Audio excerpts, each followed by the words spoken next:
अस्सलाम वालेकुम। आज हम बेसिकली इलेक्ट्रिकल मशीन का एक्सपेरिमेंट 1 करेंगे। आज की जो हमारी लैब है वो है perform the polarity test and ratio test on a single phase transformer. ठीक है, आज की लैब में हम लोग देखेंगे कि पोलैरिटी टेस्ट क्या है और रेशो टेस्ट क्या है ट्रांसफार्मर का। ठीक है, और क्यों हम लोग ये करते हैं। ठीक है, डिटेल के साथ हम लोग देखेंगे। तो इससे पहले आप लोगों को ट्रांसफार्मर की बेसिक पता होनी चाहिए। ट्रांसफार्मर बेसिकली होता क्या है। ठीक है, ट्रांसफार्मर बेसिकली ट्रांसफार्मर जो वर्ड है वो ट्रांसफ़र और फॉर्म से निकला है।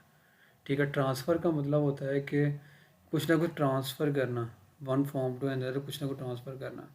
और फॉर्म का मतलब है हालत, मतलब एक हालत से दूसरी हालत में कोई चीज़ ट्रांसफॉर्म करना। तो ट्रांसफार्मर बेसिकली क्या है, it is an electrical device. ठीक है, जो अगर ट्रांसफॉर्म करेगी इलेक्ट्रिसिटी को वन फॉर्म टू अनदर। ठीक हो गया। अच्छा, अब ज़रा हम लोग थोड़ा कंस्ट्रक्शन की बात कर लेंगे। ट्रांसफार्मर में बेसिकली होता क्या है। अच्छा, अब ट्रांसफार्मर में बेसिकली हमारे पास तीन चीज़ें होती हैं। एक ट्रांसफार्मर की कोर होती है। ठीक है, जैसे हमारी बॉडी का स्केलेटन है, इस तरह ट्रांसफार्मर में बेसिकली क्या कोर होती है जिसके ऊपर बेसिकली हम वाइंडिंग करते हैं। ठीक है, अब ये जो कोर बेसिकली ट्रांसफार्मर की होती है, ये सिलिकॉन स्टील मटेरियल की बनी होती है। ठीक है, और इस कोर पे बेसिकली हम लोग क्या करते हैं, वाइंडिंग करते हैं। ठीक है, दो तरह की वाइंडिंग करते हैं, आपने एफएससी भी पढ़ा होगा, प्राइमरी वाइंडिंग और सेकेंडरी वाइंडिंग। ठीक है, अब ये बेसिकली जो वाइंडिंग है, ठीक है, ये बेसिकली ट्रांसफार्मर की कोर पे हो रही है बेसिकली वाइंडिंग। अब ये वाइंडिंग किस वायर की होती है, ये बेसिकली कॉपर वायर्स की वाइंडिंग हम लोग करते हैं। ठीक है, जो कि गुड कंडक्टर होती है कॉपर। ठीक है, इसकी हम लोग वाइंडिंग कर देते हैं। ठीक है, अब दो तरह की वाइंडिंग करते हैं, प्राइमरी वाइंडिंग और सेकेंडरी वाइंडिंग। ठीक है, अब जिस भी वाइंडिंग पे हम लोग अगर सोर्स को अप्लाई करते हैं, ठीक है, जिस पे हमने सोर्स अप्लाई किया होता है वो वाइंडिंग हमारी प्राइमरी वाइंडिंग बन जाती है। ठीक है, उसको हम बेसिकली प्राइमरी वाइंडिंग का नाम दे रहे होते हैं, वीपी कह देते हैं या वी1 कह देते हैं। ठीक है, और जिसके साथ बेसिकली हम लोग लोड आगे कनेक्ट कर रहे होते हैं, ठीक है, उसको हम लोग सेकेंडरी वाइंडिंग कह देते हैं। अच्छा, अब बेसिकली ट्रांसफार्मर जो है ये म्यूचुअल इंडक्शन के प्रिंसिपल पे काम कर रहा होता है। अब म्यूचुअल इंडक्शन का प्रिंसिपल क्या है। अब म्यूचुअल जैसे कि बाहमी, मतलब ये भी आप लोग जो है वो पढ़ चुके हो म्यूचुअल इंडक्शन को। म्यूचुअल इंडक्शन में बेसिकली क्या, दो कॉइल यूज़ होती है। जैसे आपके ट्रांसफार्मर में बेसिकली अब क्या है, दो कॉइल बेसिकली यूज़ हो रही है। अब इसमें होता है कि जैसे ही हम लोग बेसिकली सप्लाई कनेक्ट करते हैं पीछे से, ठीक है, तो यहाँ से करंट फ्लो करना स्टार्ट हो जाता है। करंट के फ्लो से क्या होता है, मैग्नेटिक फील्ड पैदा होती है। ठीक है, अब मैग्नेटिक फील्ड जब पैदा होगी, ठीक है, तो मैग्नेटिक फील्ड लाइंस बेसिकली क्या है, जब यहाँ पे मैग्नेटिक फील्ड बेसिकली पैदा होगा तो एक ये एज अ मैग्नेट एक्ट कर रहा होगा जिसका एक नॉर्थ पोल बन जाएगा, एक साउथ। तो मैग्नेटिक फील्ड बेसिकली क्या होंगी, नॉर्थ से निकलेंगी और साउथ की तरफ जाएंगी। ठीक है, तो मैग्नेटिक फील्ड पैदा होने की वजह से क्या होगा कि सेकेंडरी कॉइल में क्या होगा, मैग्नेटिक फ्लक्स बेसिकली इंड्यूस हो जाएगा। अब मैग्नेटिक फ्लक्स बेसिकली क्या होता है, आपने पढ़ा होगा कि बी डॉट है मैग्नेटिक जो फील्ड है और क्रॉस सेक्शनल एरिया का बेसिकली डॉट प्रोडक्ट होता है जो मैग्नेटिक फ्लक्स होता है। ठीक है, मतलब कि इलेक्ट्रिक फील्ड लाइन किसी एरिया से बेसिकली पास करेंगी और जिस एरिया से पास करेंगी उसमें बेसिकली क्या, मैग्नेटिक फ्लक्स बेसिकली क्या हो जाएगा, इंड्यूस। उस मैग्नेटिक फ्लक्स की वजह से क्या होगा, उसमें ईएमएफ इंड्यूस हो जाएगी। तो बेसिकली क्या होगा कि प्राइमरी में जैसे ही हम लोग सोर्स अप्लाई करेंगे तो सेकेंडरी वाइंडिंग में क्या हो जाएगी, ईएमएफ इंड्यूस हो जाएगी। तो इस फिनोमिना को हम लोग कहते हैं म्यूचुअल इंडक्शन। ठीक है, अगर उसी कॉइल में ही ईएमएफ इंड्यूस हो तो वो बेसिकली सेल्फ इंडक्शन होती है। ठीक है, अगर सेकेंडरी कॉइल में हो तो वो बेसिकली क्या होगी, म्यूचुअल इंडक्शन। तो बेसिकली यहाँ पे तो हमें ऐसे नज़र आ रहा है जैसे बेसिकली ये काफ़ी ज़्यादा डिस्टेंस है हमारे जो प्राइमरी सेकेंडरी वाइंडिंग में, लेकिन प्रैक्टिकली जब हम लोग ट्रांसफार्मर की वाइंडिंग करते हैं तो कोर के बेसिकली हम लोग क्या करते हैं, ऊपर फर्स्ट प्राइमरी वाइंडिंग करते हैं। ठीक है, प्राइमरी वाइंडिंग के ऊपर फिर हम लोग क्या करके इस टेप के साथ उसको इंसुलेट कर देते हैं। ठीक है, इंसुलेट करने के बाद उसी के ऊपर ही बेसिकली हम क्या करते हैं, सेकेंडरी वाइंडिंग कर देते हैं। तो बेसिकली होता क्या है, जैसे ही हम सोर्स अप्लाई करते हैं प्राइमरी वाइंडिंग में तो सेकेंडरी वाइंडिंग में ऑटोमेटिकली क्या होता है, ईएमएफ इंड्यूस हो जाती है। ठीक है, अब कितनी ईएमएफ इंड्यूस हो रही है डिपेंड करता है नंबर ऑफ टर्न्स पे। ठीक है, अगर तो सेकेंडरी वाइंडिंग के number of turns primary winding से ज़्यादा होंगे तो क्या होगा कि उसमें वोल्टेज भी ज़्यादा इंड्यूस होगा। ठीक है, ऑब्वियस बात है कि अगर जितने नंबर ऑफ टर्न ज़्यादा होंगे, जितनी बेसिकली कॉइल हम ज़्यादा, उतना ही बेसिकली ज़्यादा करंट फ्लो करेगा और उतना बेसिकली ईएमएफ ज़्यादा इंड्यूस होगी उसमें। ठीक है। इस तरह अगर प्राइमरी वाइंडिंग के टर्न ज़्यादा है और सेकेंडरी के कम है, ठीक है, अब टर्न्स कम है तो जब टर्न्स कम होगा तो उसमें बेसिकली वोल्टेज जो इंड्यूस होगा वो भी बेसिकली क्या होगा, कम होगा। तो उस टाइप का ट्रांसफार्मर क्या बनेगा आपके पास, स्टेप डाउन ट्रांसफार्मर का मतलब कि अगर प्राइमरी के number of turns greater than है सेकेंडरी से, तो ये बेसिकली ट्रांसफार्मर क्या होगा, स्टेप डाउन ट्रांसफार्मर होगा। और इस तरह अगर सेकेंडरी के नंबर ऑफ टर्न ज़्यादा है प्राइमरी से, तो स्टेप अप ट्रांसफार्मर मीन्स के वोल्टेज को अप कर देगा ट्रांसफार्मर। स्टेप डाउन में क्या होगा, वोल्टेज को डाउन कर देगा। तो इसको डिटेल में हम लोग जो है वो देखेंगे आगे।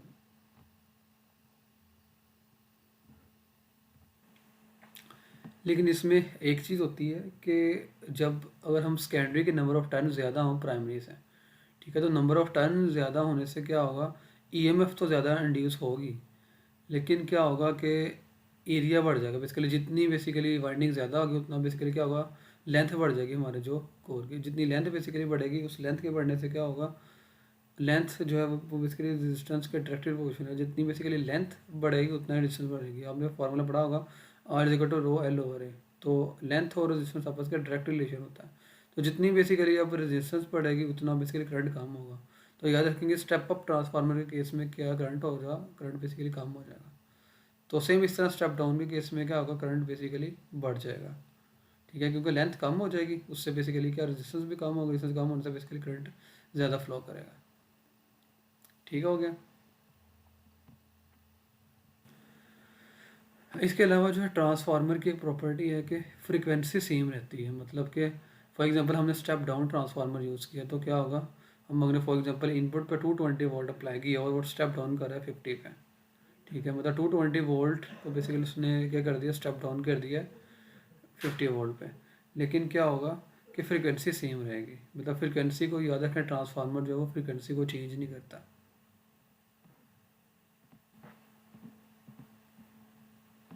अच्छा, उसके अलावा ये बेसिकली सिंबल है जिससे हम लोग ट्रांसफार्मर को डिनोट करते हैं।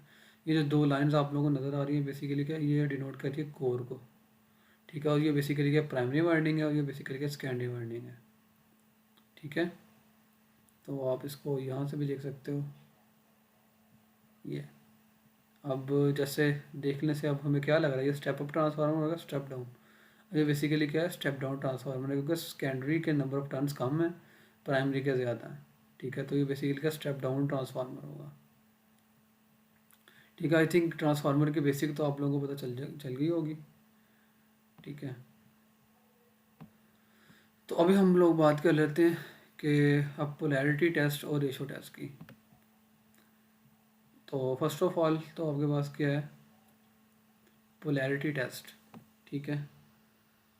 तो पोलैरिटी टेस्ट बेसिकली हम लोग क्या करते हैं, हम लोग करते हैं टू आइडेंटिफाई द फेज और neutral of transformer of secondary side, वो यूज़ पोलैरिटी टेस्ट। मतलब कि हम लोग क्या करते हैं कि अब हमने ट्रांसफार्मर की प्राइमरी साइड पे तो बेसिकली अगर फॉर एग्जांपल 220 वोल्ट अप्लाई कर दिया, अब प्राइमरी साइड पे जब हम इनपुट अप्लाई करते हैं तब हमें पता है कि कौन सा टर्मिनल फेज़ है। अब जिस पे बेसिकली हमने फेज़ कनेक्ट किया होगा वो फेज़ होगा, जिस पे हमने बेसिकली न्यूट्रल कनेक्ट किया होगा वो बेसिकली क्या होगा, न्यूट्रल होगा। लेकिन सेकेंडरी साइड पे हम लोगों को नहीं पता होता कि कौन सा हमारा फेज़ है, कौन सा न्यूट्रल है, ठीक है। तो क्योंकि वो डिपेंड करता है करंट की डायरेक्शन पे, ठीक है। जिस डायरेक्शन में बेसिकली करंट फ्लो करेगा उस डायरेक्शन में बेसिकली हम लोग जो है वो पोलैरिटी ले रहे होते हैं, ठीक है। तो हमें नहीं पता होता कि करंट की डायरेक्शन क्या है, ठीक है। तो उसके लिए हम लोग क्या करते हैं, पोलैरिटी टेस्ट करते हैं। उससे हमें पता चल जाएगा सेकेंडरी साइड पे फेज टर्मिनल कौन सा है और न्यूट्रल टर्मिनल कौन सा है, ठीक है। तो इसको अगर हम लोग थोड़ा सा यहाँ से समझते हैं। अच्छा, अब ये बेसिकली क्या है, ट्रांसफार्मर का सिंबल है, ठीक है। अब सपोज करें कि हमारे पास स्टेप डाउन ट्रांसफार्मर है, ठीक है, जो कि जिसको हमने पीछे से अप्लाई किया 127 वोल्ट और हमें स्टेप डाउन करके 50 वोल्ट दे रहा है, ठीक है, सपोज कर लें। अच्छा, अब ये बेसिकली का ट्रांसफार्मर का सिंबल है, ठीक है। जैसे ही हम लोग पीछे से बेसिकली इनपुट अप्लाई करेंगे, फॉर एग्जांपल हमने इस टर्मिनल पे कनेक्ट कर दिया फेज, इस पे न्यूट्रल, तो अब ये तो ऑब्वियस बात है कि हमने जिस पे फेज कनेक्ट किया ये बेसिकली हमारा क्या होगा, पॉजिटिव, और जिस पे न्यूट्रल कनेक्ट किया ये बेसिकली नेगेटिव। तो इनपुट का तो हमें पता होता है कि जिस पे हमने फेज कनेक्ट किया, जिस पे न्यूट्रल, तो उसका तो हमें पता है फेज और न्यूट्रल का। लेकिन सेकेंडरी साइड पे जो है वो हमें नहीं पता कि हमारा अब ये भी फेस हो सकता है, ये न्यूट्रल हो सकता है, या ये न्यूट्रल हो सकता है, ये फेस हो सकता है, हमें नहीं पता। तो उसके लिए हम लोग क्या करते हैं, पोलैरिटी टेस्ट करते हैं। ठीक है। अच्छा, अब पोलैरिटी टेस्ट में बेसिकली क्या हम लोग करते हैं, अच्छा हमने क्या करना होता है, अब सपोज़ कि हमने क्या किया, प्राइमरी साइड पे एक वोल्ट मीटर लगा दिया, ये प्राइमरी के वोल्टेज को मेजर करने के लिए। ठीक है, तो इसको हमने V1 का नाम दे दिया। इस तरह सेकेंडरी साइड पे हम लोगों ने क्या किया है, एक वोल्ट मीटर लगा दिया। ठीक है, और इसके सेकेंडरी साइड पे वोल्टेज को मेजर करने के लिए V2। ठीक हो गया। अच्छा, अब हम लोग क्या करते हैं कि जो ट्रांसफार्मर की वाइंडिंग के बिटवीन क्या करते हैं, एक वोल्ट मीटर लगा देते हैं। ठीक है, जिससे हम लोगों को पता चल जाता है कि हमारा कौन सा फेस टर्मिनल है, कौन सा न्यूट्रल। ठीक है, अब इससे अब हमने क्या किया है कि यहाँ पे क्या किया है, प्राइमरी सेकेंडरी साइड पे एक वोल्ट मीटर लगा दिया, इसकी वाइंडिंग के बिटवीन एक वोल्ट मीटर लगा दिया, और नीचे वाले जो दोनों टर्मिनल है इसको हमने क्या कर दिया, आपस में शॉर्ट कर दिया। ठीक है। अच्छा, अब होगा क्या, सपोज करें कि अब ये फेस टर्मिनल है। ठीक है, और ये भी बेसिकली क्या है, अगर तो ये टर्मिनल फेज है, मतलब ये क्या है, पॉजिटिव टर्मिनल पे है ये वाला टर्मिनल, तो होगा क्या, अब वोल्टेज का बेसिकली होता है पोटेंशियल डिफरेंस। मतलब क्या है, अगर V1 माइनस V2 मतलब कि 127 माइनस 50, मतलब अगर क्या हो V1, अगर यहाँ पे V3 पे वोल्टेज आपको शो हो रहा है, सब्ट्रैक्टिव वोल्टेज है, मतलब कि V1 minus V2 is equal to V3 हो। ठीक है, तो बेसिकली ये टर्मिनल आपका क्या होगा, फेज होगा। मतलब कि इन दोनों का डिफरेंस अगर आपके पास V3 पे आ रहा है, तो आपका जो ये वाला टर्मिनल होगा ना, ये बेसिकली क्या होगा, फेज होगा।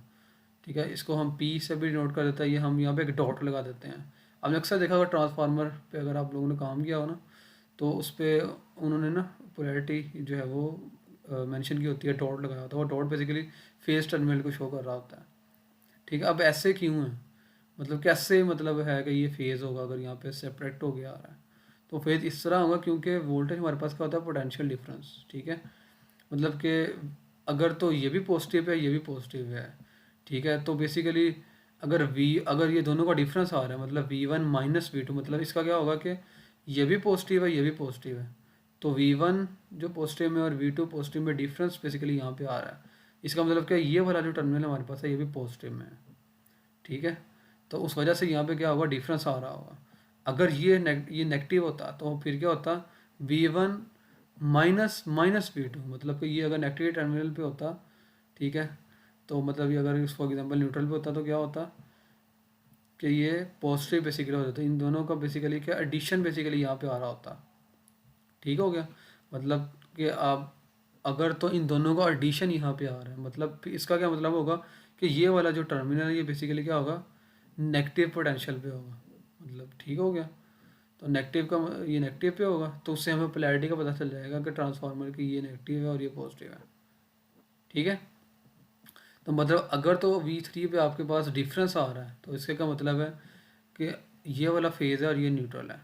और अगर V3 पे आपके पास आ रहा है, एडिशन आ रही है, तो बेसिकली फिर क्या होगा, तो फिर ये न्यूट्रल होगा और ये बेसिकली क्या होगा, फेज़ होगा। ठीक हो गया। इसके अलावा हम लोग करंट की डायरेक्शन से भी बता सकते हैं। अगर फॉर एग्जाम्पल हमने आगे लोड लगाया हुआ, तो बेसिकली क्या करंट फ्लो करेगा, अगर करंट की डायरेक्शन ये है। ठीक है, अगर current basically S for example ये फ्लो कर ऐसे फ्लो कर रहा है, ये बेसिकली एंटी क्लॉकवाइज फ्लो कर रहा है, इसका मतलब क्या है, ये फेज़ होगा, न्यूट्रल न्यूट्रल होगा। अगर बेसिकली क्लॉकवाइज मूव कर रहा है, तो बेसिकली फिर ये फेज़ होगा और ये टर्मिनल न्यूट्रल होगा। करंट की डायरेक्शन से भी बेसिकली हम लोग बता सकते हैं।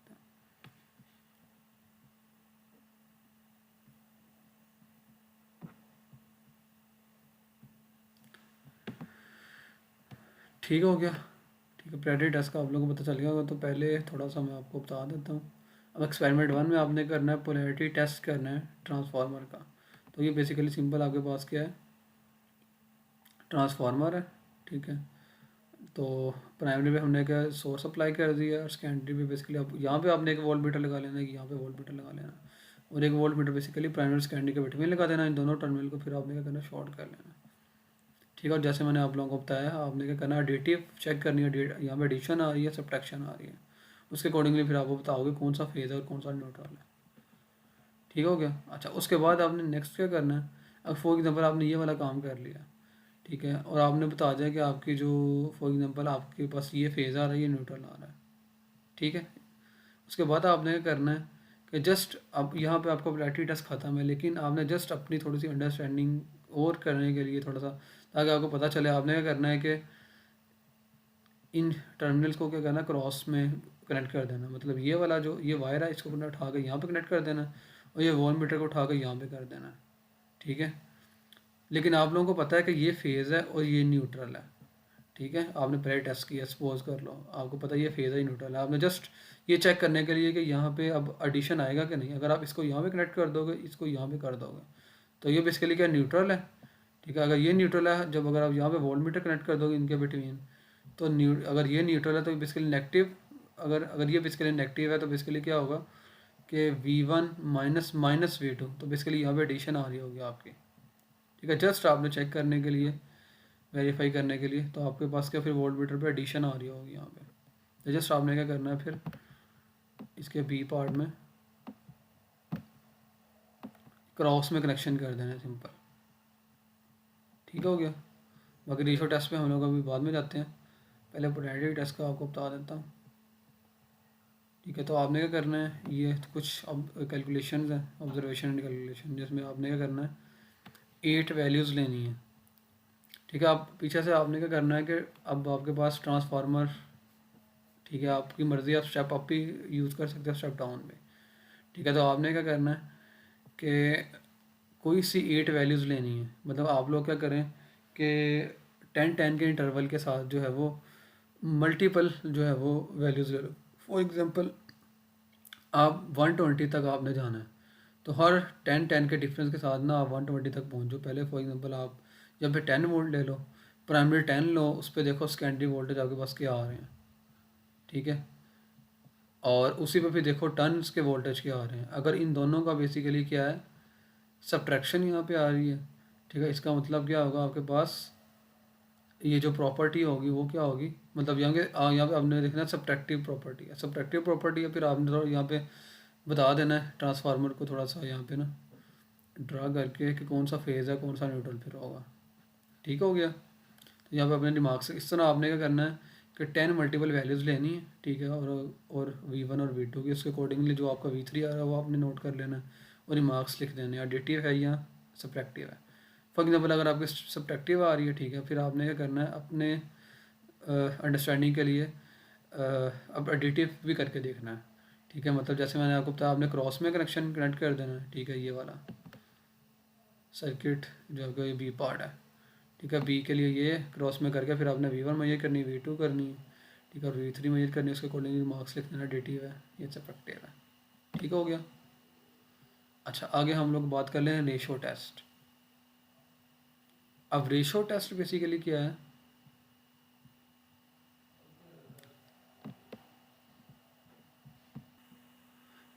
अच्छा, रेशो टेस्ट हम लोग करते हैं कि हमें अब कैसे पता चला कि हमारा जो ट्रांसफार्मर है वो स्टेप अप ट्रांसफार्मर है, ये स्टेप डाउन ट्रांसफार्मर है। तो उसके लिए हम लोग क्या करते हैं, रेशो टेस्ट करते हैं, ठीक है। रेशो टेस्ट आप लोगों ने फार्मूला पढ़ा होगा एफएससी में भी, कि NS over NP is equal to होता है VS over VP। NS over NP is equal to VS over VP। हम NS को N2 भी कह सकते हैं, ठीक है। ये बेसिकली NS है, ये NP है, और इस तरह ये VS और ये VP है। इस तरह VS को हम V2 का नाम भी दे सकते हैं, ठीक है, और VP को V1 का नाम भी दे देते हैं, ठीक है। तो बेसिकली ट्रांसफार्मर के टर्न्स रेशो, इसमें अगर हम लोग को 3 वैल्यूज़ का पता है तो हम एक नाउन की वैल्यू फाइंड कर सकते हैं, या हम रेशो भी फाइंड कर सकते हैं। अगर हमें नंबर ऑफ टर्न्स पता है प्राइमरी के भी सेकेंडरी से भी, उससे हम रेशो फाइंड कर सकते हैं कि इस रेशो के साथ आपका स्टेप अप या स्टेप डाउन हो रहा है। इस तरह अगर हमें प्राइमरी का वोल्टेज पता है, सेकेंडरी का वोल्टेज पता है, ठीक है, तो उसके रेशो से हम बता सकते हैं कि हमारा ट्रांसफार्मर किस रेशो के साथ स्टेप अप कर रहा है या किस रेशो के साथ स्टेप डाउन कर रहा है।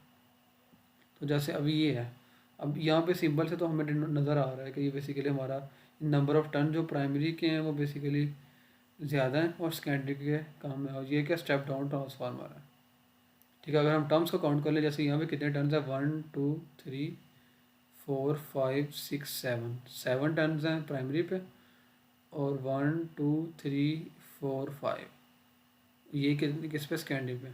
तो 5/7 करेंगे तो हमारे पास क्या आ जाएगी, ट्रांसफार्मर रेशो आ जाएगी, लेकिन जब हम हार्डवेयर पे एक्सपेरिमेंट कर रहे होते हैं हम ट्रांसफार्मर के हमें नंबर ऑफ़ टर्न्स का नहीं पता होता क्या है।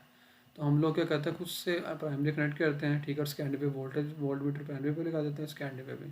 तो फिर हम क्या करते हैं वोल्टेज को मेजर करते हैं, अगर तो V2 वोल्टेज ग्रेटर है V1 से, ठीक है, तो बेसिकली क्या होगा, स्टेप अप ट्रांसफार्मर होगा। मतलब V2 फॉर एग्जांपल आपका 127 आ रहा है और V1 बेसिकली 50 है। तो 127 ओवर 50 मतलब V2 ओवर V1 कह लो, या आप कह लो VS ओवर VP। तो VS ओवर VP करोगे तो क्या होगा कि रेशो आ जाएगी ट्रांसफार्मर की, ठीक है। अच्छा, इसके अलावा एक ट्रांसफार्मर हमारे पास होता है आइसोलेटेड ट्रांसफार्मर, ठीक है। आइसोलेशन ट्रांसफार्मर एक हमारे पास होता है। आइसोलेशन ट्रांसफार्मर में बेसिकली क्या होता है, टर्न रेशो सेम होती है। मतलब जितनी टर्न्स प्राइमरी के होंगे उतनी सेकेंडरी के, मतलब कि 1:1 होगा। मतलब और इस तरह अगर नंबर ऑफ टर्न सेम है तो वोल्टेज भी सेम होगा, V1 is equal to V2, या NS is equal to N, या कह लो कि VS और VP बेसिकली क्या होगा, सेम होगा, ठीक है। तो लेकिन फिर यहाँ पे क्वेश्चन राइज होता है कि अगर तो जो प्राइमरी पे वोल्टेज है वो सेकेंडरी पे वोल्टेज है, तो हमें ट्रांसफार्मर की ज़रूरत क्या है, हम डायरेक्ट ही वही वोल्टेज यूज़ कर लें, ठीक है। तो अब आइसोलेशन ट्रांसफार्मर का क्या है के बेनिफिट्स कुछ होते हैं कि हम लोग इसको क्यों यूज़ करते हैं। एक तो हम लोग इसको इसलिए यूज़ करते हैं कि हमें इलेक्ट्रिकल शॉक से बचाता है। मतलब अब प्राइमरी और सेकेंडरी साइड पे आइसोलेशन बेसिकली भी होती है, ठीक है। तो अच्छा, अब होता बेसिकली क्या है कि अगर तो हम लोग या प्राइमरी साइड पे फॉर एग्जांपल यहाँ से हमने टच किया है, तो अगर हम रिस्पेक्ट टू ग्राउंड खड़े हैं, तो अगर तो पास कंप्लीट हो रहा है, याद रखें करंट को चाहिए, पास करने के लिए पास चाहिए। अगर पाथ कंप्लीट हो रहा है तो हमें करंट लगेगा, अगर पाथ कंप्लीट नहीं हो रहा तो हमें करंट नहीं लगेगा, ठीक है। फॉर एग्जांपल हमने यहाँ पे टच किया है, ठीक है, और हमारा आइसोलेशन ट्रांसफार्मर है, अगर यहाँ पे टच किया है, ठीक है, तब तो हमें करंट ऑब्वियस बात है पड़ेगा, क्योंकि यहाँ से हम विद ग्राउंड खड़े हैं और ये बेसिकली हमारे ग्राउंड टर्मिनल है। तो यहाँ से बेसिकली का सर्किट कंप्लीट होगा और हमें करंट पड़ेगा। अगर अगर हम लोगों ने यहाँ पे लोड कनेक्ट किया फॉर एग्जांपल, और हम इसको यहाँ से टच करते हैं, तो हमें क्या है, करंट नहीं पड़ेगा क्योंकि यहाँ से सर्किट कंप्लीट नहीं होगा, ठीक है। अब सर्किट क्यों नहीं कंप्लीट होगा, क्योंकि यहाँ पे हमारे पास न्यूट्रल टर्मिनल, हाँ, विद स्पेक्ट्रम न्यूट्रल नहीं है, न्यूट्रल बेसिकली कनेक्ट नहीं है, ठीक है। जब सर्किट ही कंप्लीट नहीं होगा तो हमें बेसिकली करंट नहीं पड़ेगा,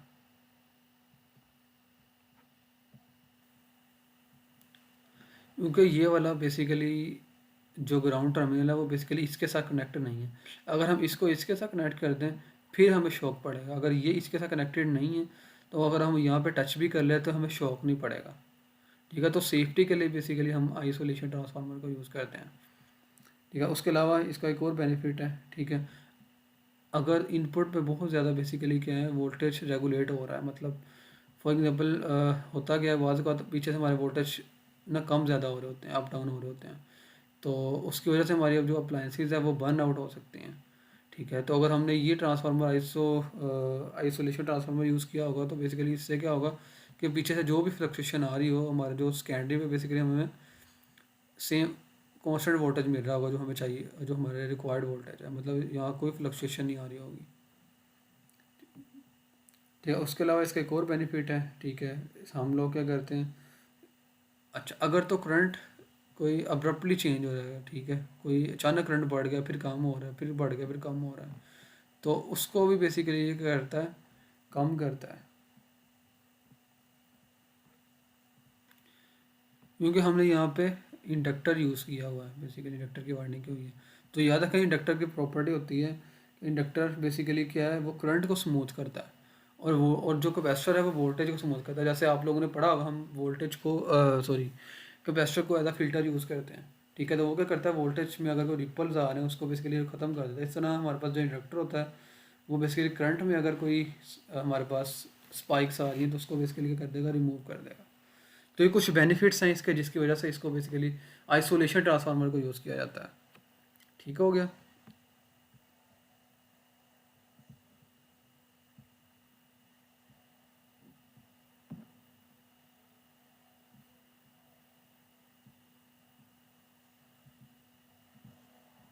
अच्छा, ठीक हो गया। अच्छा, अब ये क्या है, NS ओवर एन पी या we S over V P से आप क्या करो, रेशो फाइंड कर सकते हो।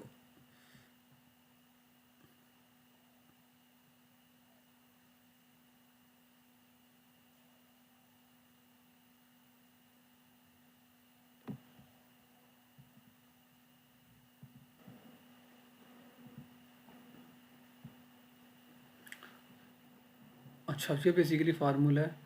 अब V P over V S is equal to N P और एन एस, या इसको हम अगर ऐसे ही प्रोकल कर दें, V S over V P हो जाएगा N S over N P, तो which is equal to 1 over है। लेकिन अगर हमने ए निकालना है, ठीक है, अगर आप यहाँ से देखो तो A is equal to turn ratio और ट्रांसफार्मर कह रहा है, तो ए को बेसिकली वो एन, ये basically V one over V two is equal to I two और I one is equal to N one over N two. ठीक है, इस फार्मूले से बेसिकली अब बेसिकली वी वन बेसिकली क्या है, प्राइमरी वोल्टेज। ठीक है, और वी टू बेसिकली क्या है, सेकेंडरी। मतलब वो प्राइमरी और सेकेंडरी को बेसिकली ए का नाम दे रहा है टर्न रेशियो का। ठीक हो गया, तो प्राइमरी डिवाइडेड बाय सेकेंडरी करेंगे तो बेसिकली हमारे पास क्या आ जाएगी, टर्न रेशियो आ जाएगी। तो आप लोग,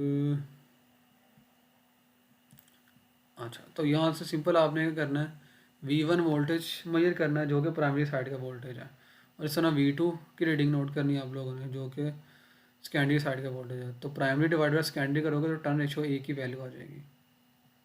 ठीक हो गया।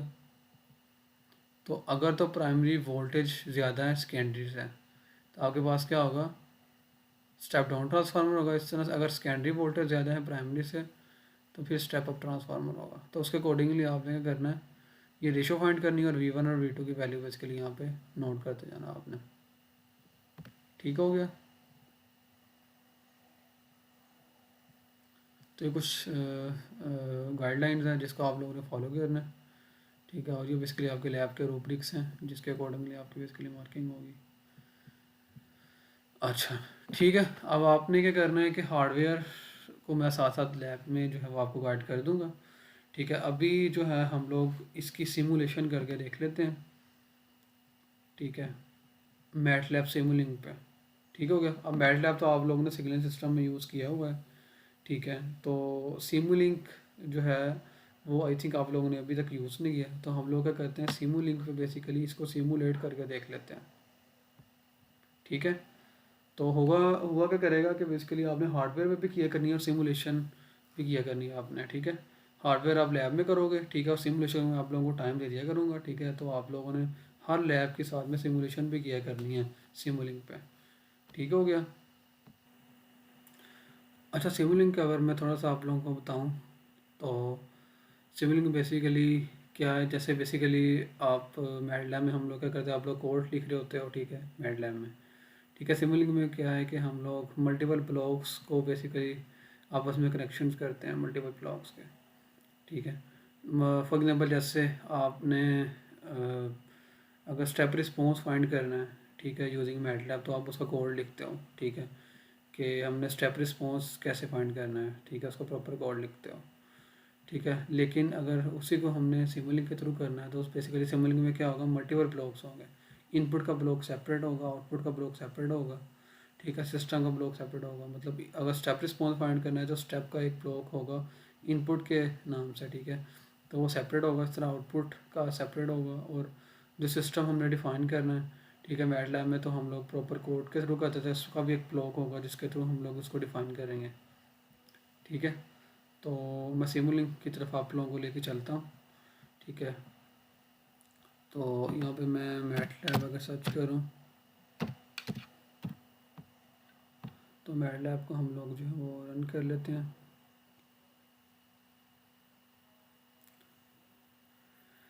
ठीक है, ये थोड़ा सा टाइम लेगा। अच्छा, उसके अलावा हम सिमुलिंक के थ्रू किसी भी सर्किट को जो है वो ईज़िली सिमुलेट कर सकते हैं। ठीक है, मतलब जो काम सारा हम लोग इजीली उससे कोडिंग के थ्रू कर सकते हैं, वो हम सिमुलिंक में जस्ट सम ब्लॉक्स ऐड करके जो है वो कर सकते हैं। अच्छा, अब यहाँ से आप लोगों को, अब आपने यहाँ से होम पे जाना है। ठीक है, और ये आप लोगों को सिमुलिंक का आइकन नज़र आ रहा होगा। ठीक है, आपने जस्ट इस पर क्लिक कर लेना है।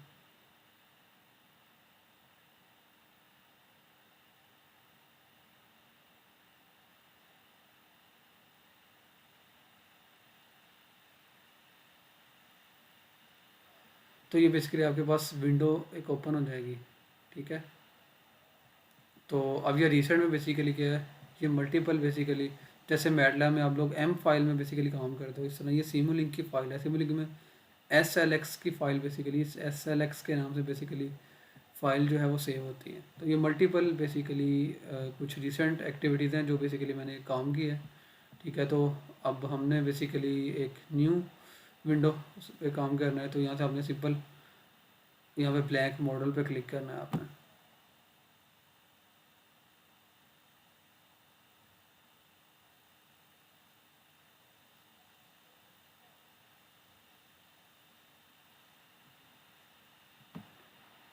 ये थोड़ा सा टाइम लेगा।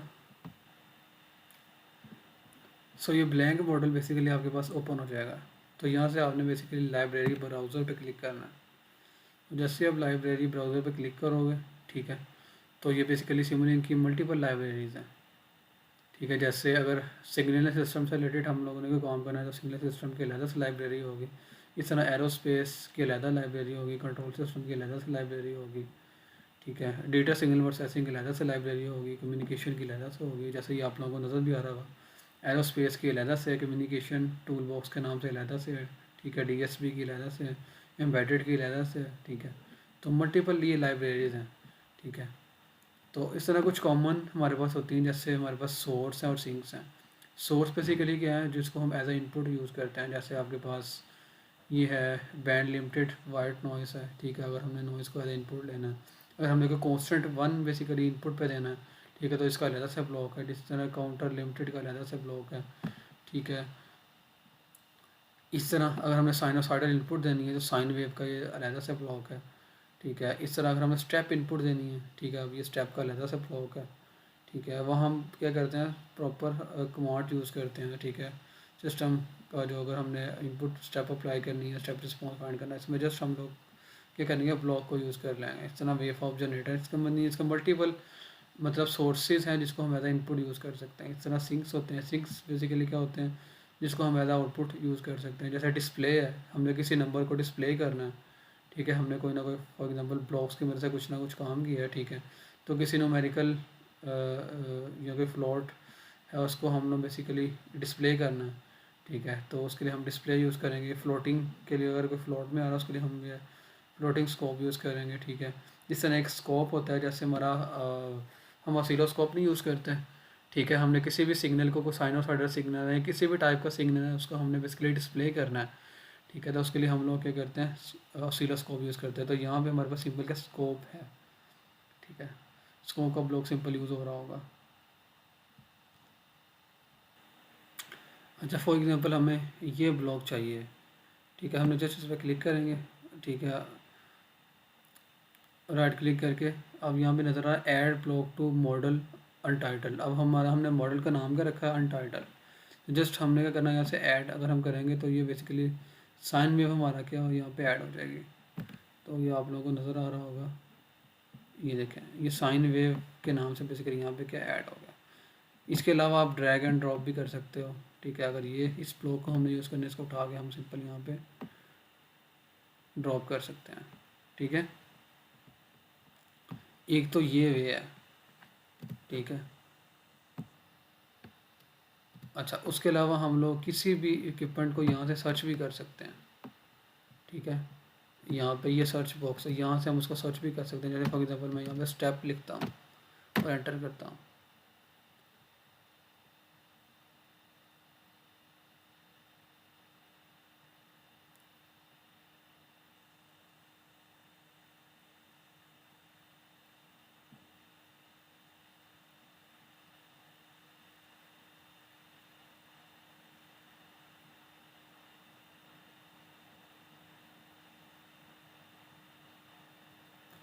तो ये आप लोग देख सकते हैं, स्टेप के नाम से बेसिकली ये आ गया हमारे पास, ये ब्लॉक्स आ गए हैं सारे, उसमें रिजल्ट शो करते हैं। ये बेसिकली स्टेप है। जस्ट हम इसे क्लिक करके इसको यहाँ पे ऐड कर सकते हैं, ठीक हो गया। अच्छा, और तीसरा जो सबसे बेस्ट वे है, ठीक है, अगर तो आपका जो वर्जन 2019 या उससे ऑनवर्ड है, ठीक है, तो उसमें ये बेसिकली है। आपने जस्ट क्या करना है, यहाँ पे क्लिक करना है इसी विंडो पे, जैसे क्लिक करोगे तो ये सर्च का बेसिकली आपके पास आ जाएगा। तो यहाँ पे जस्ट आपने सर्च करना है। जैसे फॉर एग्जांपल मैं स्टेप यहाँ पे लिखता हूँ, तो स्टेप से रिलेटेड बेसिकली आपके पास ये जी देखिए, जैसे स्टेपर मोटर, ये सारे आपके पास ब्लॉक्स आ गए हैं। तो ये स्टेप, ये हम जो मोटर से रिलेटेड है वो हम आगे यूज़ करेंगे। जस्ट स्टेप लिखा है, अगर हम फॉर एग्जांपल मुझे स्टेप का ब्लॉक चाहिए तो जस्ट मैं इस पर क्लिक करूँगा तो ये बेसिकली यहाँ पे ऐड हो जाएगा। तो ये थोड़ा सा कोई इशू कर रहा है क्रैश का। तो अगर मैं दोबारा से यहाँ पे स्टेप लिखता हूँ, ठीक है, और सिंपल एंटर करता हूँ, तो ये आप लोग देखिए सिंपल स्टेप का ब्लॉक आ गया। इस तरह हम लोग किसी भी ब्लॉक को जो है वो ऐड कर सकते हैं। जस्ट डबल क्लिक करके उसका नेम यहाँ पे करेंगे सर्च और एंटर करेंगे तो बेसिकली क्या होगा, यहाँ नीचे अगर वो आ रहा है यहाँ से, वहाँ से हम सेलेक्ट करके तो उसको ऐड कर सकते हैं। अच्छा, तो अभी हम लोग देख लेते हैं कि हमें क्या क्या इक्विपमेंट रिक्वायर्ड है।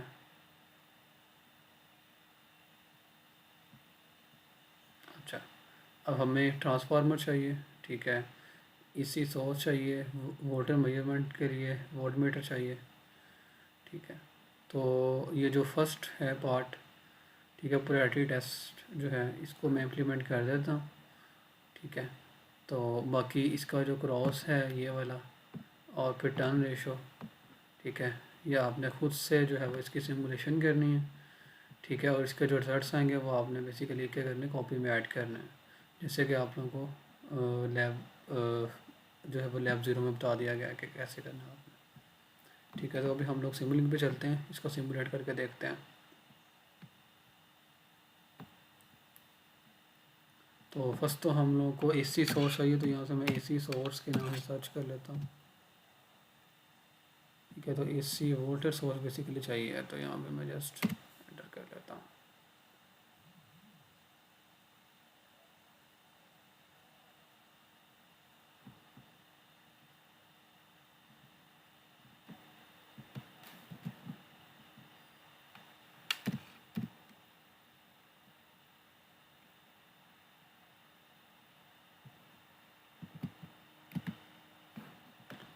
ठीक है, अब ये एसी वोल्टेज सोर्स आ गया हमारे पास।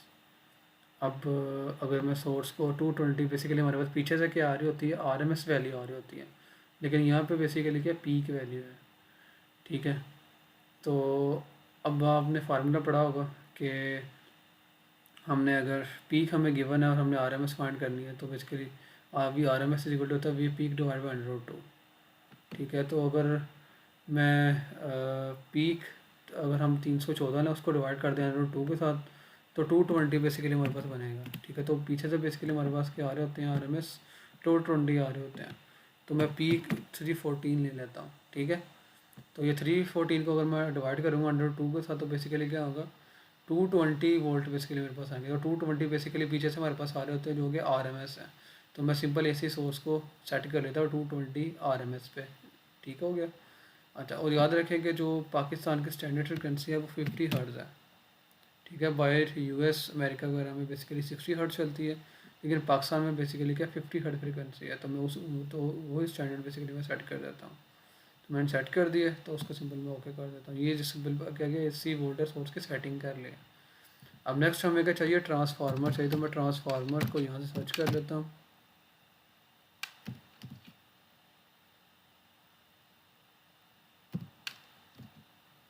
स्पेलिंग में है I think issue,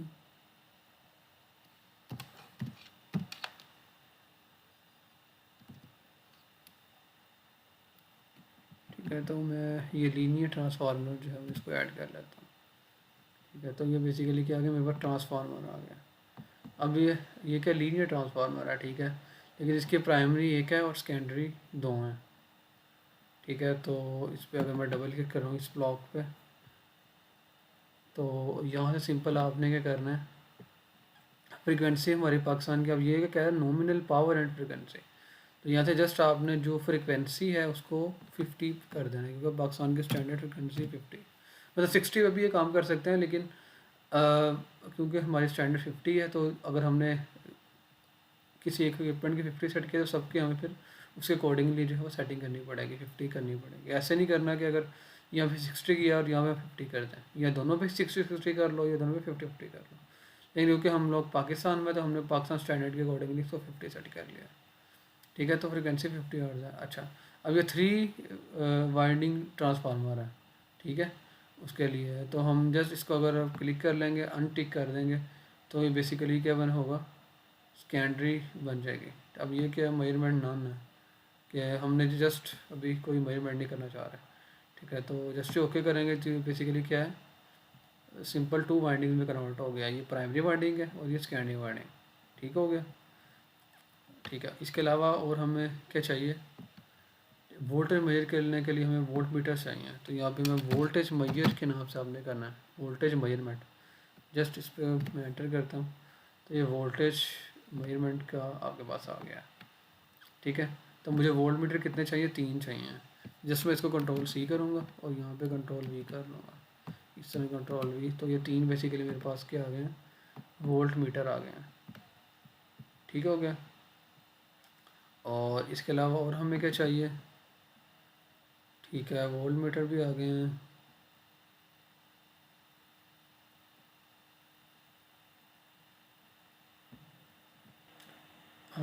I think यही हमें चाहिए।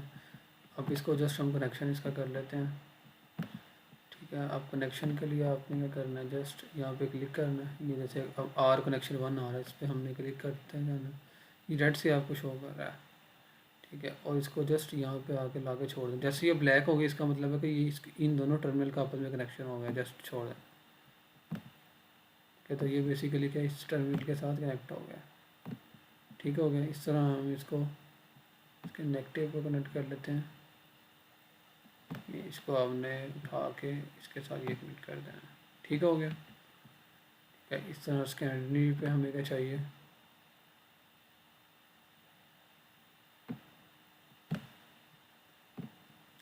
अच्छा। अब वोल्टेज मेजरमेंट है, ठीक है। अब पॉजिटिव को मैं कनेक्ट कर देता हूँ यहाँ पे पॉजिटिव के साथ, ये वोल्ट मीटर है बेसिकली, और नेगेटिव को नेगेटिव के साथ, ठीक है। कनेक्शन कर दिया। अब ये डॉट बेसिकली शो कर रहा है कि इसका इसका कनेक्शन हो गया। अगर ये डॉट ना होता इसका मतलब कनेक्शन नहीं है। तो अभी बेसिकली का ये कनेक्शन हो चुका है। इस तरह सेकेंडरी साइड पे भी मैं एक वोल्ट मीटर कनेक्ट कर देता हूँ,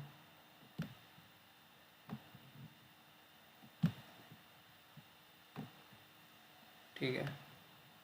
और इसको ज़रा कर देते हैं ये, ठीक हो गया। और अब वाइंडिंग प्राइमरी सेकेंडरी वाइंडिंग के बिटवीन मैं ये कर देता हूँ, ये हो गया और ये हो गया, ठीक हो गया। अब इसकी वैल्यू को डिस्प्ले करने के लिए सिंपल मैं डिस्प्ले का ब्लॉक यूज़ करूँगा, TIS। कोई भी न्यूमेरिक वैल्यू को डिस्प्ले करने के लिए हम लोग जो है वो डिस्प्ले का ब्लॉक यूज़ करते हैं, ठीक है। जस्ट मैं कंट्रोल C करूँगा और यहाँ पे कंट्रोल V कर लेते हैं, कंट्रोल V। इसको ना साथ साथ हम लोग जो है वो सेव करते जाते हैं, ठीक है, ताकि ये ना हो कि एट द एंड कोई इशू हो जाए। तो आपने भी ऐसे ही करना, साथ साथ जो है अपनी फाइल को सेव करते जाना है, ठीक है। अच्छा, अब याद रखें, अब हमारी पीछे से क्या आ रही है, पी की वैल्यू आ रही है, ऐसे ही ऐसी सोर्स की पी की वैल्यू आ रही है, ठीक है। लेकिन हमारी याद रखें, हम जो मेजरमेंट्स भी कर रहे होते हैं वो बेसिकली किस में कर रहे होते हैं, RMS में कर रहे होते हैं, ठीक है। तो लेकिन हमारे पास पीछे से पीक आ रही है, तो उस पीक को हमें कन्वर्ट करना पड़ेगा किस में, RMS में, ठीक है। तो उसके लिए सिंपल RMS का ब्लॉक होता है। तो हम RMS को जस्ट सर्च करेंगे, RMS, ठीक है।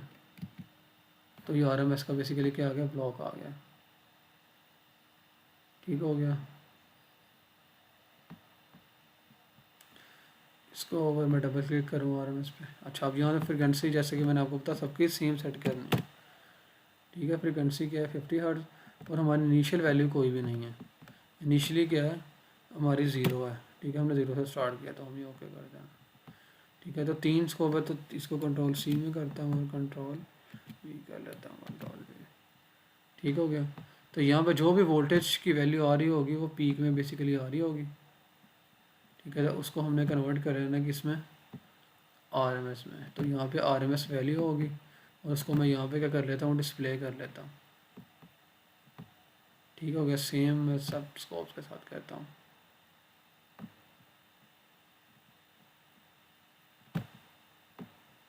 ठीक है। यार मैं इसको उठा के ये कर दिया, ठीक है। और ये, और इसको जस्ट क्या कर दिया, डिस्प्ले कर देता हूँ इस तरह डिस्प्ले।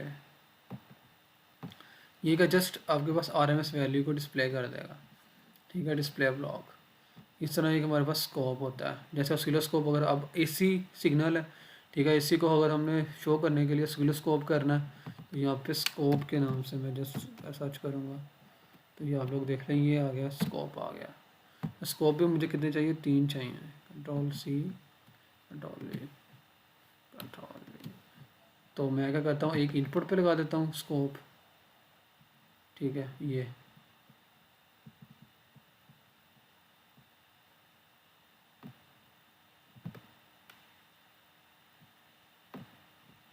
ठीक हो गया। यहाँ पे जस्ट आपके पास क्या आ जाएगी, वैल्यू आ जाएगी। इस तरह एक स्कोप मैं यहाँ पे ऐड कर देता हूँ,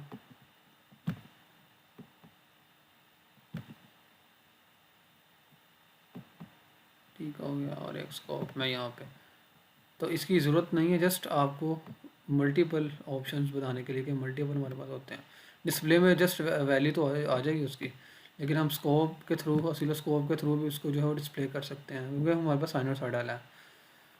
लेकिन एग्जैक्टली जो उसकी RMS वैल्यू आ रही होगी वो यहाँ पर उसने शो कर देनी है, जैसे भी हम इसको रन करेंगे, ठीक है। तो अभी अगर आप लोग देखें तो हमारा सर्किट जो है वो तकरीबन कंप्लीट हो चुका है। तो अगर इसको हम लोग कंपेयर करें अपने मैनुअल्स के साथ, तो हमें क्या चाहिए, सोर्स चाहिए था, ठीक है। 3 वोल्ट मीटर, जैसे हमने V1 V2 V3 हमने तीनों वोल्ट मीटर कनेक्ट कर दिया, ठीक है। इस तरह हमने क्या किया है, ठीक है। सेकेंडरी पे भी जो है वो वोल्ट मीटर ऐड कर दिया, ठीक है। एक चीज़ रह गई है, हमने इसको जो है वापस में शॉर्ट नहीं किया, ठीक है। मतलब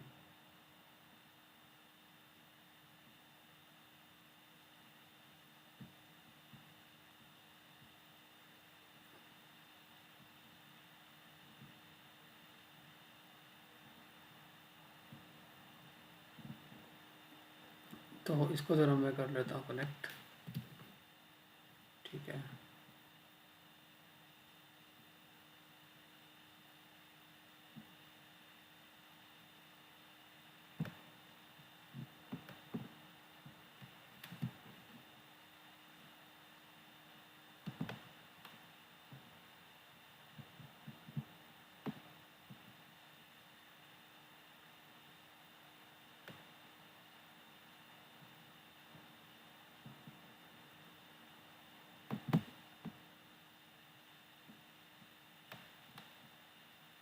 ठीक हो गया, ये टर्मिनल क्या हो गया, आपस में शॉर्ट हो जाए, हो गया, ठीक है। और यहाँ पे हमने क्या कर दिया, वोल्ट मीटर कनेक्ट कर दिया। उसके अलावा हम लोग जो है,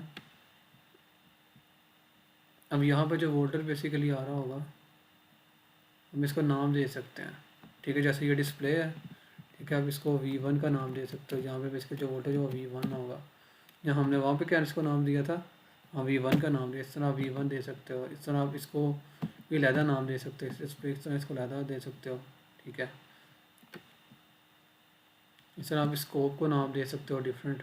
ये बेसिकली सोर्स का स्कोप है, V1 का ऑसिलोस्कोप है, ये V2 का, ये V3 का। इस तरह आप इसको जो है मल्टीपल नाम, अभी तो जस्ट मैं नहीं दे रहा, लेकिन जब आपने बेसिकली सिमुलेशन करनी तो आपने प्रॉपर इसके लेबलिंग करनी है, ठीक हो गया। तो अभी बेसिकली क्या, हमारा सर्किट कंप्लीट है अकॉर्डिंग टू दिस सर्किट, ठीक हो गया। इसको हमने क्या करना है, किया यहाँ पे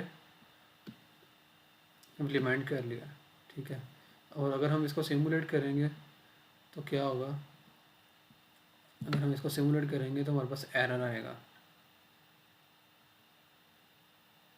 अब एरर क्यों आएगा, क्योंकि हमारे पास कोई सॉल्वर नहीं है इसको सॉल्व करने के लिए। जैसे अभी अगर आप यहाँ पे देखो, ये कह रहे थे diagram must contain a power GUI block. अब ये पावर GUI का एक ब्लॉक होता है, ठीक है। ये क्या होता है, एक किस्म का ये सॉल्वर होता है। अगर मैं इसको सर्च करूँ, पावर GUI, ये एक स्पेशलाइज्ड ब्लॉक है, ठीक है, पावर GUI के नाम से, ठीक है। ये एक किस्म का सॉल्वर है।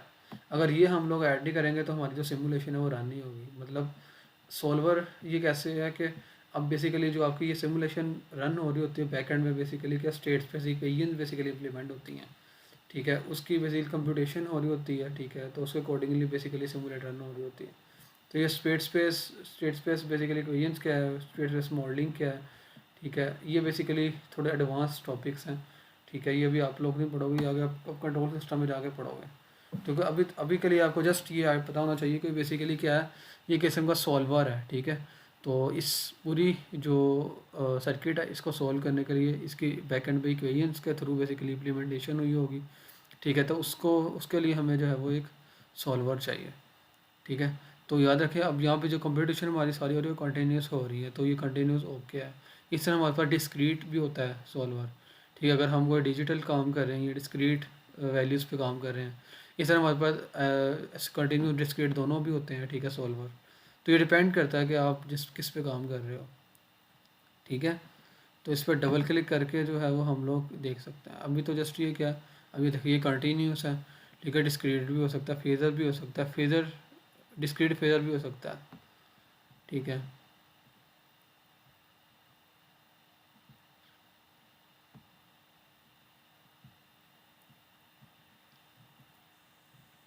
ठीक हो गया। अच्छा, अब इसको हमने ऐड कर लिया, अब मैं इसको रन करता हूँ।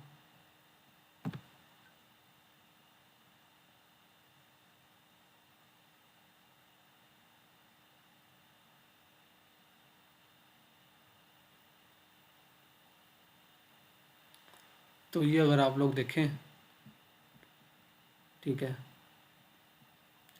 अब ये क्या है, आर एम एस क्या है, 222 हमारे पास आर एम एस आ रहा है यहाँ पे, ठीक है, ये बेसिकली हमारे पास V1 वोल्टेज है, और ये बेसिकली क्या सेकेंडरी पे ये बेसिकली क्या है V2 वोल्टेज है ये वाला, ठीक है। तो ये बेसिकली क्या V3, अगर अब आप लोग देखो ये V3 कितना आ रहा है, 127 आ रहा है, ठीक है। तो अब ये बेसिकली 222 में से अगर हम माइनस कर दें 95.45, तो हमारे पास क्या आएगा, 127 बेसिकली आ जाएगा।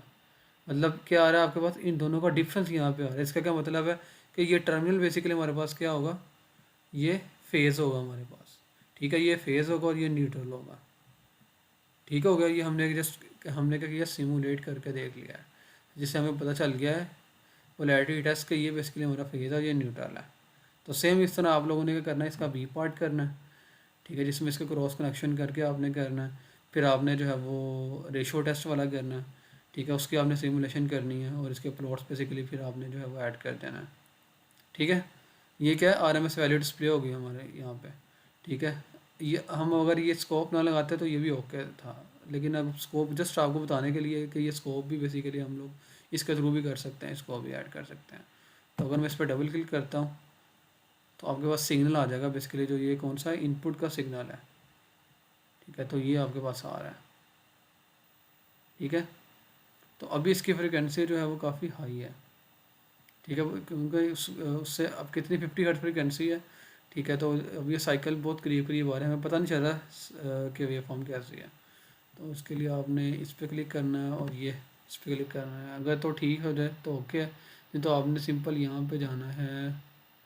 अब हमने इसको थोड़ा जूम करना है, तो ये जूम के ऑप्शन भी है, तो इसको हमने क्या करना है, एक्स एक्सिस को बेसिकली जूम करना है। तो इसको करके अगर हम क्लिक करें तो ये देखिए ये क्या जूम आउट हो रहा है, ठीक है। तो ये आप जो कितना मर्जी इसको जो है वो जूम आउट कर सकते हो, ठीक है। तो ये बेसिकली साइनोसॉइडल की तरह की हमारे पास जो वेव फॉर्म है इनपुट, जिसकी हमारे पास पीक वैल्यू कितनी है, 314 हमने सेट की है, देखिए 314 आ रही है, ठीक है। इस तरह हम लोग जो है वो ये आउटपुट को भी देख सकते हैं, ठीक है, जो हमारे पास क्या आ रहा है 97, ये आपके पास बेसिकली क्या है आउटपुट है, इसका स्कोप से भी हम देख सकते हैं, ये आपके पास आ रही, इसको भी आप जो है वो हॉरिजेंटली हम लोग कर सकते हैं, सेट कर सकते हैं, और क्लोज जो है वो इसको देख सकते हैं हम लोग। तो बेसिकली आउटपुट भी क्या साइनोसॉइडल है, और ये कितना है हमारे पास, तकरीबन 125 के अराउंड बेसिकली पीक आ रही है। उस पीक को अगर हम आर एम एस में कन्वर्ट करेंगे तो आर एम एस हमारे पास क्या है 95.45 बेसिकली आर एम एस आ रही है, ठीक हो गया। तो ये सिंपल आपके पास क्या सिमुलेशन आ गई। इस तरह आपने जो है वो रिज़ल्ट जो आ रहे हैं, जैसे ये ऑसिलोस्कोप के रिज़ल्ट्स और ये सर्किट का स्क्रीनशॉट लेना है, फिर इसका इस तरह जो आपके रिज़ल्ट्स आ रहे हैं उनका आपने जो है स्क्रीनशॉट लेना है, ठीक है। और फिर आपने जो है उसको कॉपीज़ में ऐड करना है प्रॉपर, ठीक है। जिसके जितने अच्छा होगा उसके अकॉर्डिंगली मार्क्स आएंगे, जिसने जितना प्रॉपर लेबलिंग की होगी, ठीक है। तो मैनुअल की तरफ हम लोग चलते हैं। तो इसकी बेसिकली मैंने आपको सिमुलेशन कर दी है। तो आपने क्रॉस कनेक्शन की करनी है, ठीक है। इस तरह रेशो टेस्ट की आपने करना है, ठीक है। सिमुलेशन करके एक दो रीडिंग आपने ले लेनी है, ठीक है। और उसकी रीडिंग पे ही आपने स्क्रीनशॉट ले लेना है, ठीक है। और इसको भी आपने जो है वो कॉपी पे ऐड कर देना है, ठीक हो गया। So this is all about today's lab. Thank you very much for listening.